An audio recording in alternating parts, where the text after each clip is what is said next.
National pension scheme అంటే ఏంటో తెలుసుకుందామా?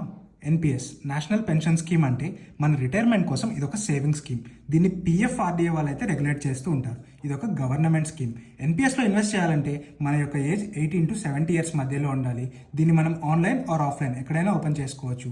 ఇందులో ఇండియన్ సిటిజన్స్ అండ్ ఎన్ఆర్ఐస్ ఇద్దరు అయితే ఇన్వెస్ట్మెంట్ చేయొచ్చు. ఈ ఎన్పిఎస్లో 2 టైప్ ఆఫ్ అకౌంట్స్ అయితే ఉంటాయి. ఒకటి టైర్ 1, ఇంకోటి టైర్ 2. ఈ టైర్ 1 అకౌంట్ అన్నది అయితే మ్యాండేటరీ అండ్ ఈ టైర్ 1 అకౌంట్ ఉంటేనే మనం టైర్ 2 అకౌంట్ అయితే ఓపెన్ చేసుకోగలం. ఈ టైర్ 2 అకౌంట్ అన్నది అయితే ఆప్షనల్.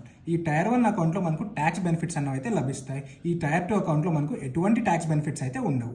ఈ ఎన్పిఎస్లో మనకు 2 ఇన్వెస్ట్మెంట్ చాయిసెస్ అయితే ఉంటాయి. ఒకటి యాక్టివ్ చాయిస్, ఇంకోటి ఆటో చాయిస్. యాక్టివ్ చాయిస్ అంటే మన యొక్క మనీని మనం ఎక్కడ ఇన్వెస్ట్ చేసుకోవాలో మనమే చూస్ చేసుకోవచ్చు.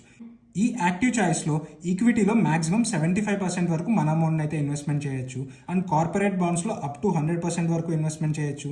అండ్ గవర్నమెంట్ సెక్యూరిటీస్లో కూడా అప్ టు 100% వరకు మన యొక్క మనీని అయితే ఇన్వెస్ట్మెంట్ చేయొచ్చు. అండ్ ఆల్టర్నేట్ అసెట్స్లో మాక్సిమం 5% వరకు మాత్రమే మన మనీని అయితే ఇన్వెస్ట్ చేయొచ్చు. సో మన రిస్క్ అప్టైట్ని బట్టి మన యొక్క ఇన్వెస్ట్మెంట్ని అయితే మనం చూస్ చేసుకోవచ్చు. అండ్ ఆటో చాయిస్ అంటే ఇందులో 3 లైఫ్ సైకిల్ ఫండ్స్ అయితే ఉంటాయి. ఒకటి అగ్రెసివ్, ఇంకోటి మోడరేట్, ఇంకోటి కన్జర్వేటివ్. అగ్రెసివ్ అంటే ఇందులో స్టాక్ మార్కెట్ ఈక్విటీ రిలేటెడ్గా ఎక్స్పోజర్ ఎక్కువగా ఉంటుంది.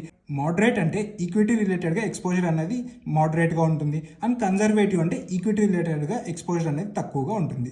ఈ 3 లైఫ్ సైకిల్ ఫండ్స్లోనూ మన ఏజ్ పెరిగే కొద్దీ మన ఈక్విటీ అలొకేషన్ అనేది అయితే తగ్గిపోతూ వస్తుంది. అండ్ అలాగే మనం అన్ని సేఫర్ అసెట్స్లోకి అయితే మూవ్ చేస్తారు. ఈ ఎన్పిఎస్లో మీరు విత్డ్రా చేసుకోవాలనుకుంటే మీకు 60 ఇయర్స్ వచ్చిన తర్వాత 60% ఆఫ్ ద అమౌంట్ అయితే విత్డ్రా చేసుకోవచ్చు. అండ్ రెస్ట్ ఆఫ్ ద 40% అమౌంట్ని మనం పెన్షన్ రూపంలో అయితే తీసుకోవాల్సి ఉంటుంది.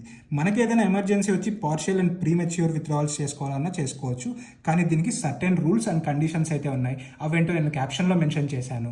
సో ఈ ఎన్పిఎస్ స్కీమ్ బెస్టా లేదా అదర్ ఇన్వెస్ట్మెంట్స్ బెస్టా అన్నది కామెంట్ సెక్షన్లో కామెంట్ చేయండి. అండ్ ఇలాంటి మరింత ఇంట్రెస్టింగ్ ఫైనాన్స్ కంటెంట్ తెలుసుకోవాలంటే మన యూ ఆన్ యువర్ ఫైనాన్స్ని అయితే ఫాలో అవ్వండి.